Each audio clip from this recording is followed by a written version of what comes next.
Welcome to the Contact Center Cactus Chat podcast. I'm your host, Eric Mulvin, coming to you from sunny Phoenix, Arizona. And I'm your co-host, Jay Kayang from Dumaguete City, Philippines.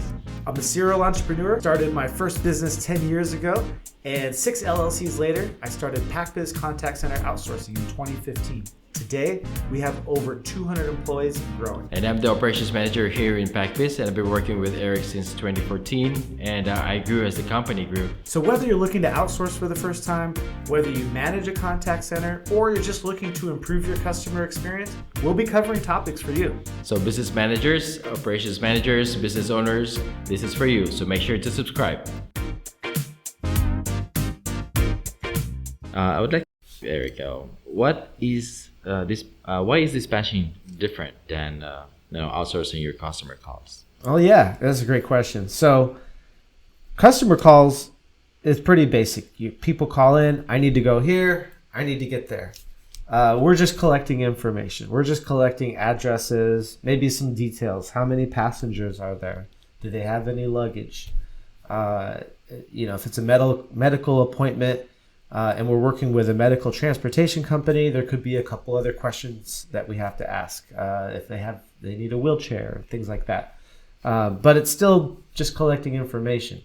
When you get over to the driver side of things and dispatching, now you're starting to have to make some decisions. It's not just, let me take that address down and making sure that we have it accurately. Now we're actually having to decide, okay, we got 2 customers that need a ride. One person has been waiting for 30 minutes, another person's waiting for 15 minutes. And now you got a driver that's sitting in the middle. Where do you send this driver? And we're starting to have to make decisions like that. Now these days, the computer handles a lot of the decisions, but when you have dozens of calls an hour, even if you're a small fleet, we have clients that we work with that have 10 cars. Well, you have to manage those resources even more closely because you only have 10 cars. If you send them out to the wrong locations and you have more customers calling in, now you don't have any cabs to take care of them. Maybe you made the wrong choice sending them to the wrong place. So it all comes down to you need people now to be able to think and make decisions and need to know what's the best choice to make, whether I'm sending it to this place or that place. And when you're outsourcing, we talked in the last episode again about the customers and the drivers. There's really 3 sets of customers with taxi companies. There's the corporate clients, the customers, and the drivers. So the drivers are a big part of that. They have got to work with the other 2 different groups there. So that's where I see the big differences. And that's why you do need a bit of a different skill set. You can't just throw someone right into dispatching. You have to know a bit about the area. You have to know about the company and what the rules are around the different places for picking up. So how do we manage that for the companies when we are so far away? Yeah, of course. I would say that the skills would come out and take care of that. We always try to make sure that everything is balanced, and for sometimes we even say that being frank to the customers that we can't cover this job, considering the location of the customers. So we don't right before we just as much as possible we do pick them up and just put in the order and hoping that someone it's always been there are lots of drivers waiting, so you would not be worried about those customers are not being picked up. They always being picked up, but as after when we have this driver shortage and the problem is this cancer problem showing up. So one thing that would matter that I see is that if the drivers are not taken care of, and there are things that are that they don't see that is fair to them in their company, they can use a different platform and just work for other companies, and they have different experiences with different companies, and they can measure up and weigh or they can weigh which company is better. And so that's another thing. If you have a dispatcher that doesn't take care of them, doesn't listen to them, and they feel like they're not being listened to, if they have these issues, that's the problem is gonna start. And they might not be logging in to your company, and might choose a different one. So it's there's a balance. What's going on around the world right now, and especially in UK, there's a problem with the driver. Every situation creates a problem, and you just all you need to do is to listen to them, and just to make sure that those are being addressed.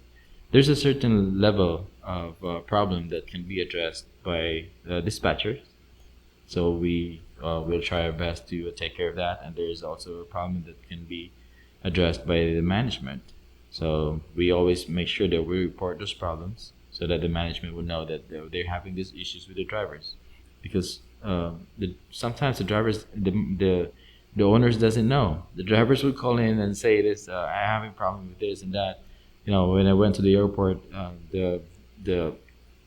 I wasn't informed, and I didn't know. When I checked, there was the problem with